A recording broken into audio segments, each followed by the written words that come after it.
സുഹൃത്തുക്കളെ, വയനാട് തേങ്ങുകയാണ്. കൂറ്റൻ ഉരുൾപൊട്ടലുകളും അതിഭീകരമായ മലവെള്ളപ്പാച്ചിലുകളും ഗ്രാമങ്ങളെയും ഭൂപ്രദേശങ്ങളെയും തുടച്ചു നീക്കുന്നു. മൃതദേഹങ്ങളും മറ്റുപോയ ശരീരഭാഗങ്ങളും കൊണ്ട് പുഴകളും കരകളും നിറഞ്ഞിരിക്കുന്ന ഹൃദയഭേദകമായ കാഴ്ചയാണെങ്ങും. ഈ വേദനകൾക്കിടയിൽ ശ്രദ്ധിക്കപ്പെടാതെ പോയ മറ്റൊരു നൊമ്പരമാണ് കോഴിക്കോട് ജില്ലയിലെ വിലങ്ങാട് എന്ന ഗ്രാമവും പരിസര പ്രദേശങ്ങളും. ജൂലൈ 30 മുതൽ ചെറുതും വലുതുമായ 50-ലധികം ഉരുൾപൊട്ടലുകൾ അവിടെ സംഭവിച്ചു കഴിഞ്ഞു.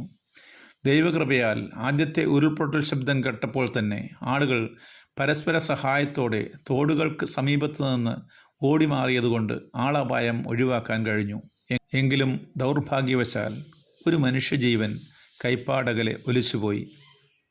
ഉരുൾപൊട്ടലിൻ്റെ ഭീകര ശബ്ദം കേട്ട് നിസ്സഹായതയോടെ നിലവിളിച്ചുകൊണ്ട് ഓടി രക്ഷപ്പെടുമ്പോൾ അവർക്ക് സ്വന്തമായുള്ളത് ധരിച്ചിരുന്ന വസ്ത്രങ്ങൾ മാത്രമാണ്.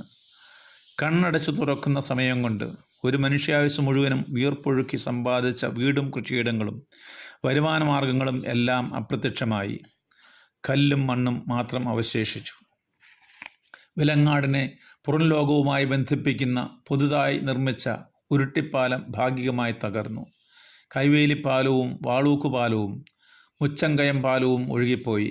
പാനവും പാലൂർ എന്നീ പ്രദേശങ്ങളെ തമ്മിൽ ബന്ധിപ്പിക്കുന്ന പാലത്തിന് സമീപം പുഴ വഴിമാറിയൊഴുകി കനത്ത നാശനഷ്ടം വിതച്ചു.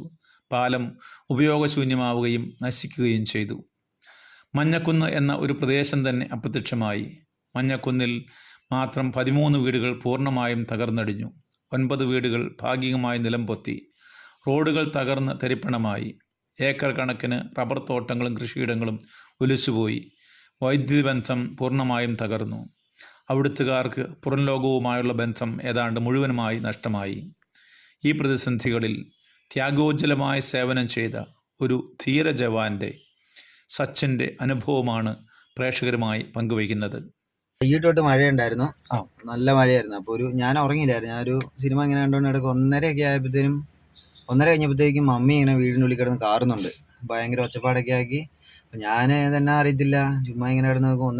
1:45 ഞാൻ പുറത്തിറങ്ങിയപ്പോഴത്തേനും എൻ്റെ ചേച്ചി 9 മാസം ഗർഭിണിയായിരുന്നു. അപ്പോൾ ചേച്ചീനെ കൊണ്ട് ഉരുള് പൊട്ടി ഇറങ്ങി ഓടിക്കുമെന്ന് ഇങ്ങനെ പറയുന്നുണ്ട്. ഭയങ്കര കല്ലുരുളുന്ന സൗണ്ടാണ് കേൾക്കുന്നത്. പിന്നെ എന്നിട്ട് ഞാൻ പുറത്തിറങ്ങി നോക്കുമ്പോഴത്തേനും നമ്മുടെ വീടിൻ്റെ മുറ്റത്തേക്കെല്ലാം വെള്ളം വരാൻ വേണ്ടി തുടങ്ങി. എവിടെ നിൽക്കുകയോ വെള്ളം വരും. ഇതുപോലെ ഒരു വെള്ളം കണ്ടില്ല. റോട്ടിൽ കൂടെ വെള്ളം ഒഴുകുന്നു മുട്ട് പൊക്കത്തിൽ. അപ്പോഴത്തേനും മമ്മിയും പപ്പയും ചേച്ചിയും മേലോട്ട് കയറിപ്പോയി. ഞാൻ നോക്കുമ്പോൾ എനിക്കങ്ങനെ വീട് ഇട്ടിട്ട് വരാൻ പറ്റില്ല. അപ്പം ഞാനൊരു തൂമ്പയെല്ലാം എടുത്ത് മൊത്തം എൻ്റെ വീടിന് ചുറ്റുമുള്ള മതിലൊക്കെ അടിച്ച് പൊട്ടിച്ചു വിട്ട് മേലോട്ട് നോക്കുമ്പോൾ അവിടെ ഒരു വീട്ടിൽ ചേച്ചി തളർന്ന് കിടപ്പുണ്ട്. അപ്പോൾ ആ ചേട്ടനെ ഞാൻ കയറി നോക്കി. അവിടെ ആരും കൊണ്ടുപോകാനൊന്നും ഇല്ലായിരുന്നു. അപ്പം അവിടുന്ന് ആ ചേട്ടനെ ഞാൻ പറഞ്ഞു, ഇവിടെ ഉണ്ട്, കുഴപ്പമില്ല, നിങ്ങൾ നോക്കുമെന്ന് പറഞ്ഞു. എന്നിട്ട് ഞാൻ നോക്കാം, അപ്പോഴത്തേനും രണ്ടാമത്തെ ഉരുള് പൊട്ടി വെള്ളം അതിശക്തമായിട്ട് വീട്ടിലേക്ക് വന്നുകൊണ്ടിരിക്കുക. നേരത്തെ തന്നെ ഇരട്ടിയായിട്ട് വെള്ളം മാത്രമേ വരുന്നുള്ളൂ. കല്ലെല്ലാം വേറെ ഇവിടെ തടഞ്ഞു നിൽക്കുന്നുണ്ട്. സൗണ്ട് എന്നൊക്കെ പറഞ്ഞു വെച്ചാൽ ഒരു 10 ഹോം തിയേറ്റർ ഒരുമിച്ച് വെച്ചിട്ട് നമ്മുടെ ചെവിയിൽ അടിക്കുന്ന ഗുഡു എന്ന് പറയുന്ന സൗണ്ട് അല്ലാതെ വേറൊന്നും കേൾക്കുന്നില്ല. അപ്പോഴത്തേനും ഞാൻ ഇവരെന്നെ കാണുന്നില്ലെന്ന് പറഞ്ഞ് മേലെ കിടന്ന് കാർച്ചയും ഫോണിലേക്ക് മിസ് കോൾ വന്നുകൊണ്ടിരിക്കുന്നു. അപ്പം ഞാനെന്താക്കി മെല്ലെ റോഡിലോട്ട് എനിക്ക് കയറി പോയില്ല. അപ്പം ഞാൻ എൻ്റെ തൊട്ട് മുതലത്തെ വീട്ടിലെയാണ് ചേച്ചി ഇങ്ങനെ തളർന്ന് കിടക്കുന്നത്. അപ്പോൾ ആ ചേച്ചീൻ്റെ അവിടെ ഞാൻ പറഞ്ഞു, ഇവിടെ നിൽക്കുക, ഞങ്ങളിപ്പം വരാം, കുഴപ്പമൊന്നുമില്ല, എന്തെങ്കിലും ഉണ്ടെങ്കിൽ ഞങ്ങൾ വന്നോളെന്ന് പറഞ്ഞിട്ട് മേലെയുള്ള ആ വീട്ടിലേക്ക് കയറിയിട്ട് പിന്നെ എല്ലാവരും ഒന്നാമത്തെ ഉരുള് പൊട്ടിയപ്പോഴത്തേനും ഞങ്ങളുടെ അവിടെയുള്ള എല്ലാ വീട്ടുകാരും കൂടി ആ റോഡിന് സൈഡിൽ അച്ഛൻ കണ്ട ആ വലിയ വീട്ടിലേക്ക് മാറിയായിരുന്നു. എൻ്റെ ചേച്ചീനെ അങ്ങോട്ട് എല്ലാവരും മാറി. അപ്പോഴാണ് പറയുന്നത്, മരിച്ച നമ്മുടെ മത്തായി മാഷ് അവിടെ ഞങ്ങളുടെ കൂട്ടത്തിൽ ആദ്യം ഞങ്ങളെല്ലാം ഒന്നാമത്തെ ഉരുള് പൊട്ടിയപ്പോൾ മേലെ പോയി നോക്കിയിട്ട് വന്നായിരുന്നു. അപ്പോൾ മാഷിയേട്ടൻ അവിടെ ഒറ്റയ്ക്കായി പോയടാ, എല്ലാവരും ആരെങ്കിലും ഒന്ന് പോയി കൂട്ടെന്ന് പറഞ്ഞു. അപ്പോൾ ആരും എല്ലാവരും കല്യാണം കഴിച്ചവരും പ്രായമായവരൊക്കെ അതിനകത്ത് കൂടും. ഞാൻ മാത്രമേ ചെറുപ്പക്കാരുണ്ട്. അപ്പോൾ എൻ്റെ കൂട്ടത്തിലുള്ള കൂട്ടുകാരന്മാരെല്ലാം അപ്പുറത്തെ സൈഡിൽ ഒറ്റപ്പെട്ടു പോയി. ഞാൻ മാത്രമായി പോയി ഇപ്പുറത്തെ സൈഡിൽ. അപ്പോൾ ഇങ്ങനെ ഒരു കാര്യത്തിനങ്ങ് പോകാനും വീട്ടുകാർ സമ്മതിക്കുന്നില്ല, പേടിച്ചിട്ട്. ലൈറ്റും ഇല്ല, മഴ കാരണം ഒരു 10 മീറ്ററിന് അപ്പുറത്തോട്ടൊന്നും കാണുന്നുമില്ല. അപ്പം ഞാൻ പറഞ്ഞു, ഞാൻ പോയി മാഷിയേട്ടനെ കൂട്ടിയിട്ട് വരാമെന്നും പറഞ്ഞിട്ട് ഞാൻ ആ റോട്ടിൽ കൂടെ പോകത്തില്ലാണ്ട് അവരുടെ വീടിൻ്റെ മതിൽ ആടി അപ്പുറത്തോട്ട് കിടന്നപ്പോഴത്തേനും അവിടെ ഒരു സാറുണ്ടായിരുന്നു ഞങ്ങളുടെ കൂട്ടത്തിൽ, വെലങ്ങാട് സ്കൂളിൽ പഠിപ്പിക്കുന്ന ഒരു ഷിൻസ് എന്ന് പറഞ്ഞ സാറ്.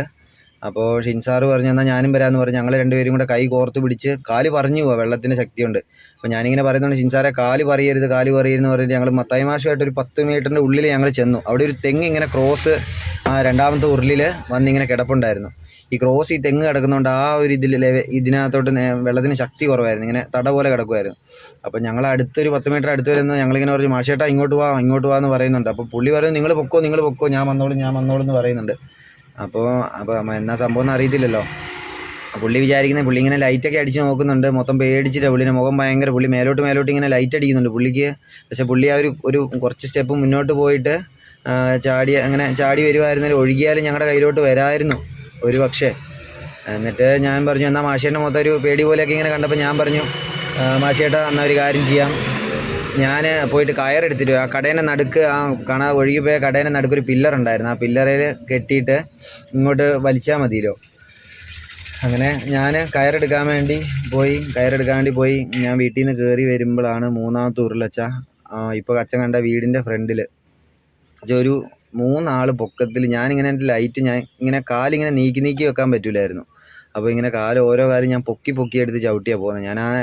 ഞങ്ങളെല്ലാവരും ആദ്യം കയറിയിരുന്ന ആ വീടിൻ്റെ അവിടെ എത്താറായപ്പോഴത്തേനും ഞാനിങ്ങനെ ലൈറ്റ് ഇങ്ങനെ തലയിൽ കെട്ടി വെച്ചിട്ട് ഞാനിങ്ങനെ മേലോട്ടടിക്കും. ഞാൻ കാണുന്ന ഈ മരമെല്ലാം ഇങ്ങനെ ഉരുണ്ടിട്ട് ഇതിൻ്റെ തൊലി പോയിട്ട് വെളുത്തിട്ട് തിളങ്ങുമായിരുന്നു. സൗണ്ട് എന്ന് പറഞ്ഞാൽ വെച്ചാൽ ഞാൻ എൻ്റെ ജീവിതത്തിൽ ഇങ്ങനെ എന്നാ ചെയ്യണമെന്ന് അറിയത്തില്ലാത്തൊരു 3-4 സെക്കൻഡ് ഇങ്ങനെ അവിടെ നിന്നുപോയി. അപ്പം ഞാൻ ആ വീട്ടിലോട്ട് കയറിയാൽ ഞാൻ ചെളീൻ്റെ അടിയിലാവും. നേരെ ഓടിയിട്ടുണ്ടെങ്കിലും ആ ചെളീൻ്റെ അടിയിൽ റോട്ടിൽ കൂടിയാണ് വെള്ളം പൊയ്ക്കൊണ്ടിരിക്കുന്നത്. അപ്പം അതുകൊണ്ട് ഒന്നും ചെയ്യാൻ പറ്റത്തില്ല. ഞാൻ എന്നെ വിചാരിച്ച് അവിടെ നേരെ വന്ന വഴിക്ക് തന്നെ തിരിച്ചോടി. 2 ആൾ പൊക്കത്തിലൊരു കയ്യാലക്കെട്ടുണ്ടായിരുന്നു, ആ കയ്യാലക്കെട്ടിന് അങ്ങോട്ടേക്ക് ചാടി കയറി. മേലെ ചെല്ലുമ്പോഴത്തേനും പിള്ളേരെല്ലാം ഈ മൂന്നാമത്തെ ഉരുളിന് കിടന്ന് ഒരു 10-15 പിള്ളേരുണ്ടായിരുന്നു ആ മൊത്തം വീട്ടിൽ. അപ്പം മൂന്നാമത്തെ ഇതിന് വന്നപ്പോഴത്തേനും ആ 2 പോസ്റ്റും വീടിൻ്റെ മേലേക്ക് വീണപ്പോഴത്തേക്കും പിള്ളേരെല്ലാം കിടന്ന് കാറാൻ തുടങ്ങി, ഭയങ്കര കാർച്ചയൊക്കെ ആക്കി. അപ്പോഴത്തേക്കും ഒരു കല്ല് വന്ന് വീടിൻ്റെ പുറകിൽ അടിച്ചിട്ട് വിറക് വരെ സൗണ്ട് എന്നൊക്കെ പറഞ്ഞാൽ അതുപോലെ സൗണ്ട് കേട്ടോ. മഴയും പെയ്യുന്നുണ്ട്, വീടിൻ്റെ വിറക് വരെ അങ്ങ് പോയി, മൊത്തം പോയി. ഒരു കല്ല് വന്ന് വീടിൻ്റെ ഇടിച്ചിട്ട് വീട് മൊത്തം ഇളകിപ്പോയി. എന്നാ ചെയ്യണം, എൻ്റെ മനസ്സിൽ ഇനി ഇല്ല, അങ്ങനെ എല്ലാവരും ഇത്രയും പേരും ഇല്ല, അങ്ങനെ ഒരു ഒരു മൈൻഡിലേക്ക് വന്നു. അപ്പോഴത്തേനും ചേച്ചി 9 മാസം ഗർഭിണി, ഞാൻ പറഞ്ഞില്ല. അപ്പോഴത്തേനും ചേച്ചീനെ കൊണ്ട് ഞങ്ങൾ അവിടെ നിന്ന് മാറ്റി. ഞങ്ങൾ താഴെ വെള്ളം കുറഞ്ഞൊരു പറമ്പിൽ കൂടെ വേറെ തൊട്ടപ്പുറത്ത് മുല്ലക്കുന്ന ജോണിച്ചേട്ടൻ്റെ വീട്ടിലേക്ക് മാറി. അപ്പം ചേച്ചിയും പപ്പനെയും മമ്മീനെ അവിടെ എത്തിച്ച് കഴിഞ്ഞപ്പോഴത്തേനാണ് ഞാൻ മേലെ പറമ്പിൽ കൂടെ കയറിപ്പോയി. മാഷിയേട്ടൻ അവിടെ ഉണ്ടോ എന്ന് നോക്കാൻ വേണ്ടിയിട്ട് ഞാൻ ആദ്യം പോകുന്നത് അങ്ങോട്ടേക്ക്. ആരും എത്തിയിട്ടില്ലായിരുന്നു. അപ്പോൾ അവിടെ ചെന്ന് ഞാൻ ലൈറ്റ് അടിച്ച് നോക്കുമ്പോൾ ആ കടയിരിക്കുന്ന സ്ഥലത്ത് കട കാണുന്നില്ല. ആ കാണുന്ന ഒരു പാറ മാത്രം അവിടെ കാണുന്നത്. അവിടെ ഒരു ഗ്രോട്ടോ ഉണ്ടായിരുന്നു, 2 കടയുണ്ടായിരുന്നു. അപ്പുറത്തെ കട പോയത് ഞാൻ അറിയുന്നില്ല, ഈ കട മാത്രമേ കാണുന്നു. ഒരു പാറ മാത്രമേ അവിടെ കണ്ടുള്ളൂ. പിന്നെ തിരിച്ച് വന്നിട്ട് അപ്പം താഴെ ഒരു വീട്ടിലൊരു ചേച്ചി തളർന്ന് കിടപ്പുണ്ടായിരുന്നു. അപ്പം 3 ഉരുളായപ്പോഴത്തേനും കട പോയി കണ്ടപ്പോഴത്തേനും നമുക്ക് പേടിയായി, എന്തോ സംഭവിക്കാൻ പോകുന്നതെന്ന് ഉറപ്പായി. അപ്പോൾ ഒരു ചേച്ചി തളർന്ന് കിടക്കുമായിരുന്നു, പകുതി തളഞ്ഞ്. ആ ചേട്ടനും ഒരു നോക്കുന്ന ചേച്ചിയും ഉണ്ടായിരുന്നുള്ളൂ. അപ്പം ഞാൻ ആദ്യം താഴോട്ട്, ഇവരാരൊക്കെ അങ്ങോട്ട് പോയപ്പോഴത്തേനും ഞാൻ പറമ്പിൽ കൂടെ വട്ടം ക്രോസ് പോയി. വെള്ളം ഒഴുകാത്ത ഒരു പറമ്പുണ്ടായിരുന്നു, ആ പറമ്പിൽ കൂടെ പോയി ആ ചേച്ചീനെ ആദ്യം ഇങ്ങനെ കുട്ടപ്പുറം എടുക്കാൻ വേണ്ടി നോക്കി. പക്ഷേ അപ്പോഴത്തേനും ചേച്ചീനെ ഒരു സൈഡ് തളർന്ന് കിടക്കുന്നതുകൊണ്ട് പുള്ളിക്കാരിക്ക് ഭയങ്കര വേദനയായിരുന്നു. ഞാൻ എടുത്ത് തിണ്ണയിലോട്ട് ഇറങ്ങിയപ്പോഴത്തേനും പിന്നെ പറ്റുന്നില്ല. എന്നിട്ട് ഞാൻ പോയി പിന്നെ 2 പേരെയും കൂടെ വിളിച്ചുകൊണ്ട് വന്ന് ഞങ്ങൾ കസാര വെച്ചിട്ട് ആ ചേച്ചീനെ വീട്ടിലോട്ട് എത്തിച്ചു. ആ ചേട്ടനും പിന്നെ നോക്കാനൊരു ചേച്ചി ഉണ്ടായിരുന്നു. ഞങ്ങൾ അവരെ അങ്ങോട്ട് എത്തിച്ച് കഴിഞ്ഞിട്ടാണ് പിന്നെ നോക്കുമ്പോൾ അതിൻ്റെ താഴെ ഒരു വീട്ടിലൊരു 3 പിള്ളേരും 4 ചേച്ചിമാരും ഒരു അമ്മച്ചിയും വയസ്സായ ഒരു ചാച്ചനും പിന്നെ ഇപ്പോൾ ഈ ക്യാമ്പിൽ നിന്ന് ഒരു ചാച്ചൻ മരിച്ചില്ലായിരുന്നു, ആ ചേട്ടനും അവിടെ ആ വീട്ടിലായിരുന്നു ഉണ്ടായിരുന്നത്. അപ്പം അവർ പറയുന്നത് പുള്ളീനെ ഇട്ടിട്ട് ചാച്ചനെ ഇട്ടിട്ട് ഞങ്ങൾ എങ്ങനെയാണ് വരുന്നതെന്ന് ചോദിച്ചിട്ട് അവർ വരുന്നില്ല, പിള്ളേരെല്ലാം അവിടെ നിർത്തിയേക്കുക.